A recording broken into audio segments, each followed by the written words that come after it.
మనోరంజకమైనటువంటి బడ్జెట్ని ఈరోజు గౌరవ ఆర్థిక శాఖ మంత్రి గారు పయ్యావుల కేశవ్ గారు సుమారుగా 3 లక్షల కోట్ల రూపాయలతో ఈ బడ్జెట్ని శాసనసభలో ప్రవేశపెట్టారు. ఆయనకి ప్రత్యేకంగా ధన్యవాదాలు తెలియజేస్తున్నాము. మరి ఈరోజు ప్రజలు మెచ్చే బడ్జెట్ని ఈరోజు రాష్ట్రంలో ప్రవేశపెడితే అటు వైసీపీ నాయకులు దీని మీద రాద్ధాంతం చేస్తున్నారు.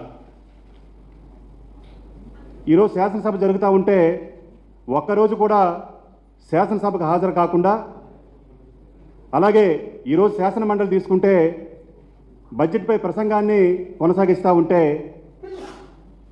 బడ్జెట్ మీద చర్చ జరుగుతూ ఉంటే మరి కౌన్సిల్ సభ్యులు సభ్యత లేకుండా, సంస్కారం లేకుండా మరి బడ్జెట్ని మరి మంచి విషయాలు చర్చించుకుంటా ఈరోజు వైసీపీ కౌన్సిల్ సభ్యులు వాకౌట్ చేయడం కానీ, తీవ్ర అంతరాయం కలిగించడం కానీ మేము దీన్ని జనసేన పార్టీ తరఫున తీవ్రంగా ఖండిస్తున్నాం.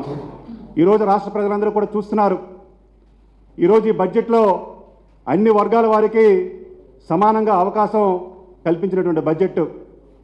ఈరోజు గౌరవ ముఖ్యమంత్రి గారు చంద్రబాబు నాయుడు గారు కానీ, అలాగే ఉప ముఖ్యమంత్రి గారు పవన్ కళ్యాణ్ గారు కానీ, లోకేష్ గారు కానీ మరి ప్రజలు అవసరాల దృష్ట్యా ఒక మంచి బడ్జెట్ని ప్రవేశపెడితే ఈ బడ్జెట్పై తీవ్రమైనటువంటి విమర్శలు చేస్తున్నారు. ఈరోజు గిరిజనులు కానీ మరి ఈరోజు గ్రామీణ ప్రాంతాల్లో తీసుకుంటే ఈ బడ్జెట్లో అత్యధికంగా సుమారుగా ఎస్టీ కాంపోనెంట్ కింద సుమారుగా 9,000 కోట్ల రూపాయలని కేటాయించారు. ఈరోజు గిరిజన ప్రాంతాలు చూస్తే డిప్యూటీ సీఎం గారు ఆయన ఆధ్వర్యంలో సుమారుగా మన్రేగా నుంచి మరి 1000 కోట్ల రూపాయలు కూడా కేటాయించినటువంటి సందర్భాలు ఉన్నాయి. ఈరోజు రాష్ట్రంలో గిరిజన ప్రాంతాల్లో ఒకసారి చూస్తే గత ప్రభుత్వంలో పూర్తిగా గిరిజన ప్రాంతాలు విస్మరించబడ్డాయి.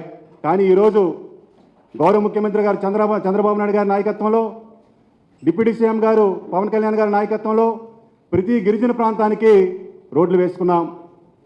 అలాగే జల్ జీవన్ మిషన్ ద్వారా ప్రతి గ్రామీణ ప్రాంతానికి మంచినీటి సౌకర్యాన్ని కల్పించాం. ఇలా ఎన్నో అభివృద్ధి కార్యక్రమాల్ని ఈరోజు గిరిజన ప్రాంతాలతో పాటుగా మైదాన ప్రాంతాల్లో కూడా చాలా అభివృద్ధి కార్యక్రమాలు చేపట్టామని ఈ సందర్భంగా తెలియజేస్తూ ఉన్నాను. కానీ వైసీపీ నాయకులు మా మీద బురజల్లే కార్యక్రమాలు చేపడుతున్నారు. ఖచ్చితంగా జనసేన పార్టీ తరఫున తీవ్రంగా దీన్ని ఖండిస్తూ సెలవు తీసుకుంటున్నాను. Thank you.